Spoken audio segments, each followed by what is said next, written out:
Hello everybody, this is the thejonnymar and welcome back to my walkthrough of Link's Awakening. So we are taking on dungeon number 4. And as you might be able to tell, there is a lot of water around here. So, I wonder what the special enemy? No, special item is going to be in this dungeon. Well, we will find out soon enough. But in the meantime, let us work our way slowly through this very twisting and convoluted dungeon design that uses multiple levels. We get our little stone fragment here. And so this is the beginning of kind of the more complex dungeons in this game.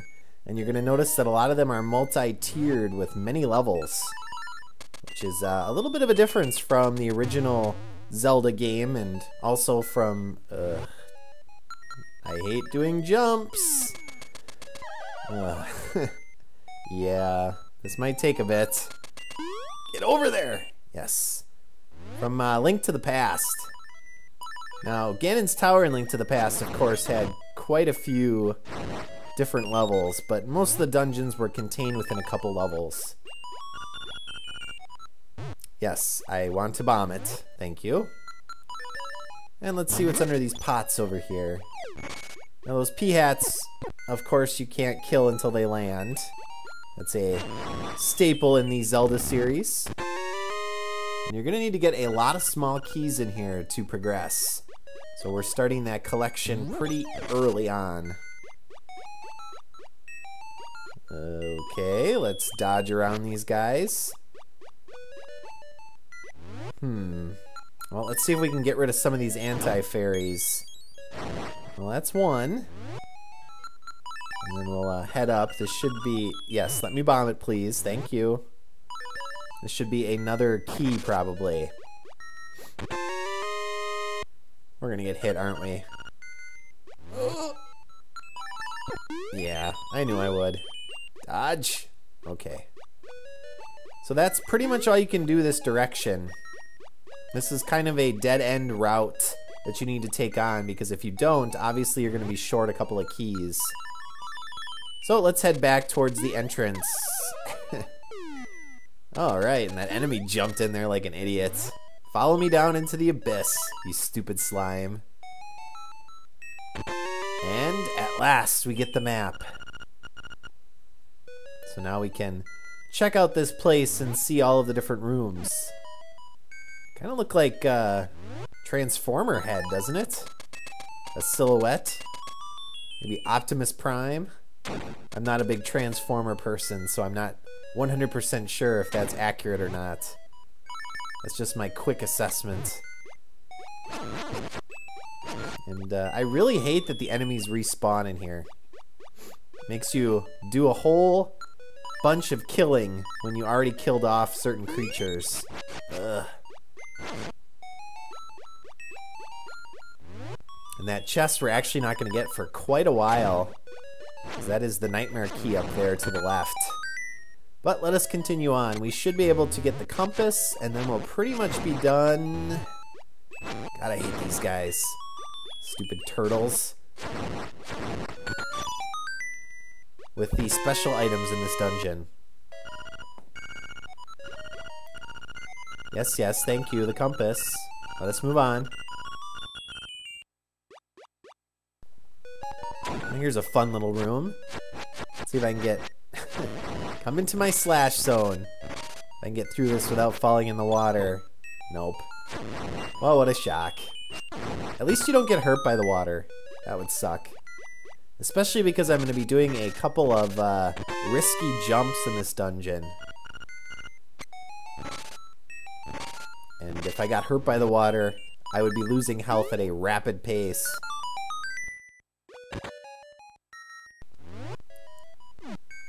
So yeah, this dungeon is designed around penalizing you until you get the special item, which is, of course, the flippers. So once we get that, that'll open up a whole bunch for us. I didn't mean to get that. So here's one of the rooms where you can actually circumvent kind of how the room is designed. So you're not supposed to be able to access that chest until you get the flippers. but you actually can if you use the running shoes and the magic Rock's Feather. Let's see if I can pull it off. You have to run and jump at an angle. Ugh, almost made it. And if you time it correctly, you can get across that little area there pretty easily. I'm making it much more difficult looking than it actually is. There we go. And it gets us 50 rupees.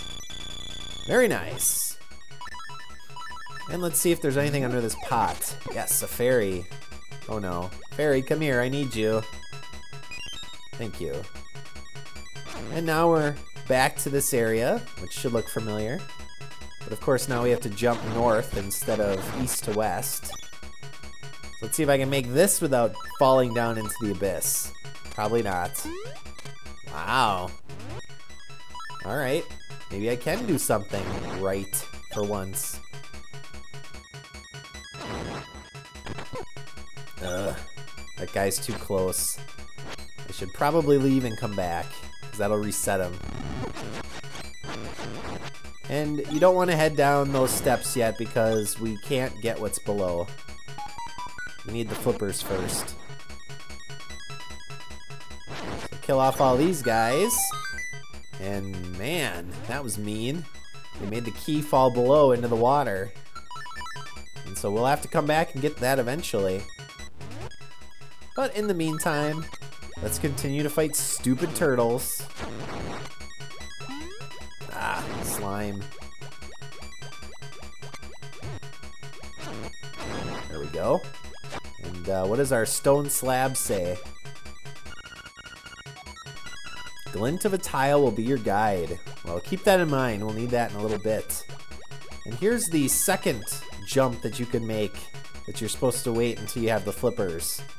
This one's a little bit more difficult.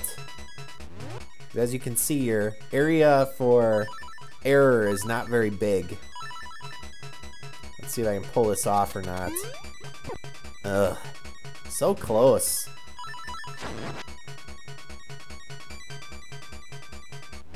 Try again. You gotta have patience. Hey, only 2 times. That's pretty good. Another 50 rupees. Alright, let's continue onward. By falling into the water. That's the best thing to do. Get away. I hate these water bugs. They're kind of unpredictable in their patterns. And we have to wait because we can't hurt the stupid pea hats. Let's get around them. And ultimately we want to head over here to the left, but as you can see, we don't have the nightmare key yet. And we have to find the entrance up to those steps up there.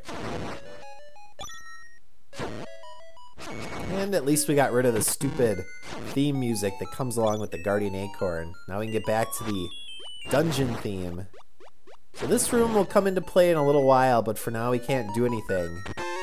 Instead, we need this small key, and now we can open up a door a little bit farther back in the dungeon. And that'll actually let us take on the mini-boss, who's pretty easy comparative to most of the other dungeons' mini-bosses. And the final boss in this dungeon is really a cakewalk. You can catch him in a pattern, and he's pretty easy to take out. And I'll be showing that off in a little bit. But in the meantime, let's see if we can dodge these stupid turtles that of course respawned.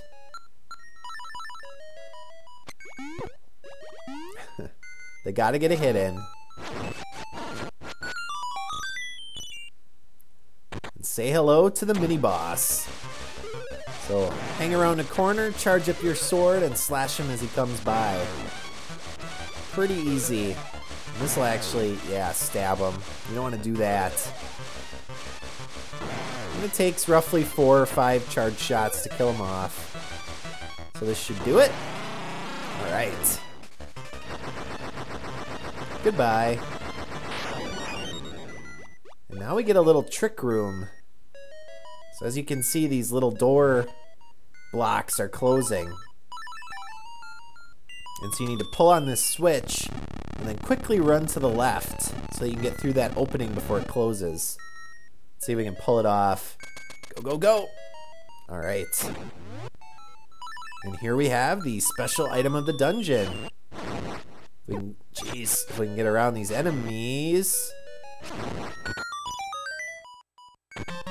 The flippers!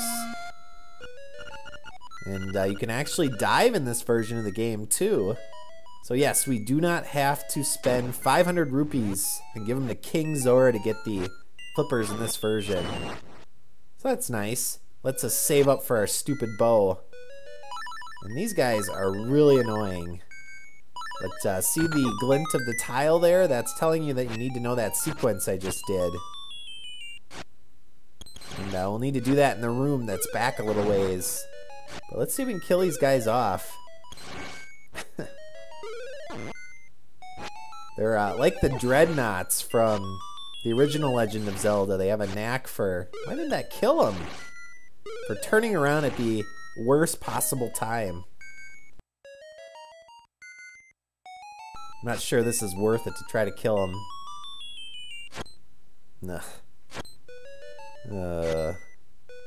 Yeah, I'm kind of getting tired of this. Why don't we just continue onward? So long, sucker. And now that we have the flippers, we can go and get that key that we let fall before. Alright, piece of power.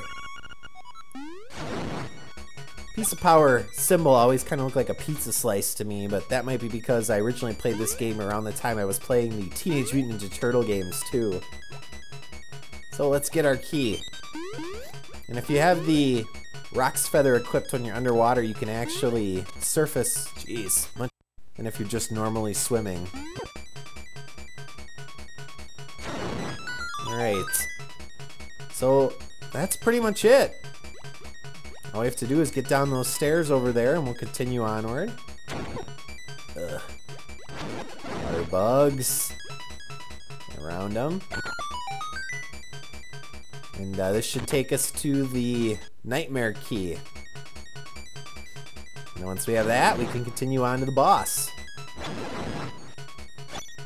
But you can probably tell this dungeon is already taking a little bit longer than the previous ones.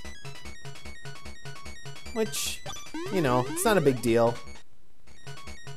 Uh-oh. I went the wrong way, viewers. As you can see, no one's perfect. Jeez. So yeah, no, that's not the right way. We have to do the stupid tile puzzle. I forgot all about it.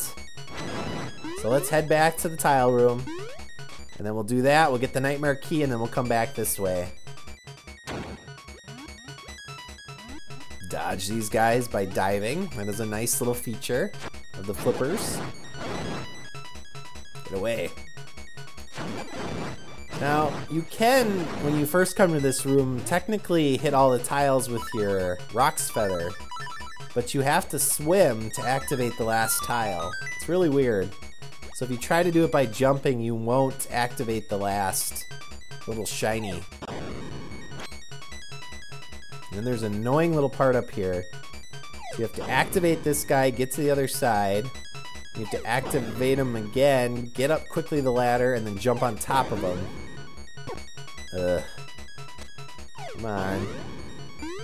Alright, there we go. Pretty easy. Here we have the nightmare key. Silly me, forgetting about that. So let us continue on towards the actual boss. And we can actually use this heart now. Oh, I already have the feather equipped. Hello, bloopers, I'm back. Just another Mario reference. Little crossover again. That one likes to give up rupees. Alright, so let's take on this pretty easy boss. And based on this dungeon, you might expect he's a water boss, so he's our first boss we get to take on in the 2D style. Jeez. It is a colossal mouth bass. So all you have to do is hit his little lit up antenna there, and you can actually cheese it by just standing directly below it or above it and hacking away. And he's already dead. And because I had a piece of power, it was even easier. I like the little skull down there. That's a nice little touch. I wonder who that was. A previous adventure?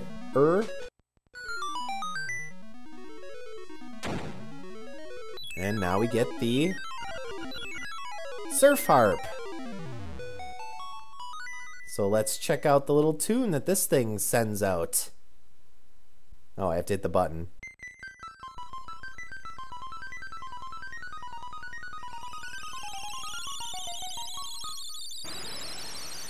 Yeah, definitely a different style than the previous instruments. So now we have to head to the bay, apparently. That's our next little clue. But first, as usual, we're going to do some side questing. And hello, who's this? It's Manbo.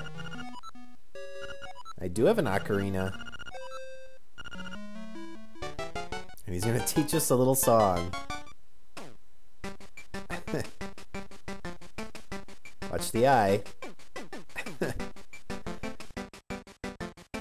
Silly.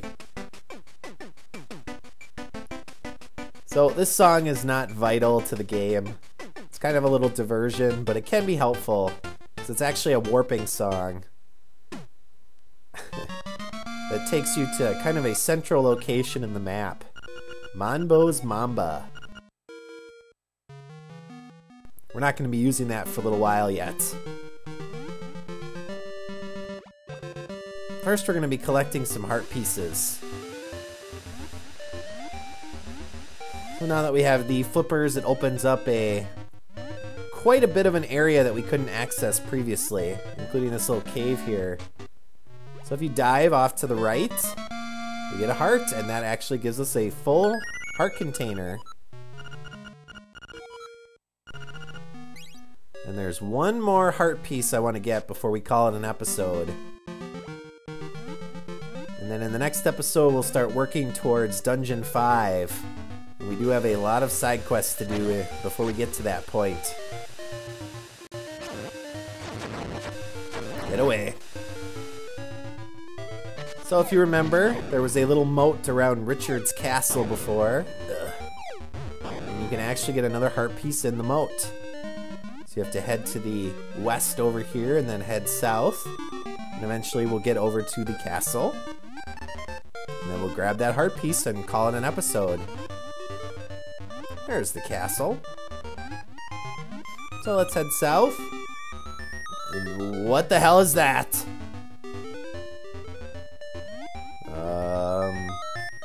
Okay. Apparently we're being haunted by a ghost. Dive. And here's our heart piece. And we will figure out what this ghost wants in my next episode. So as always, viewers, thanks for watching. And I will see you next time as we continue onward. So long.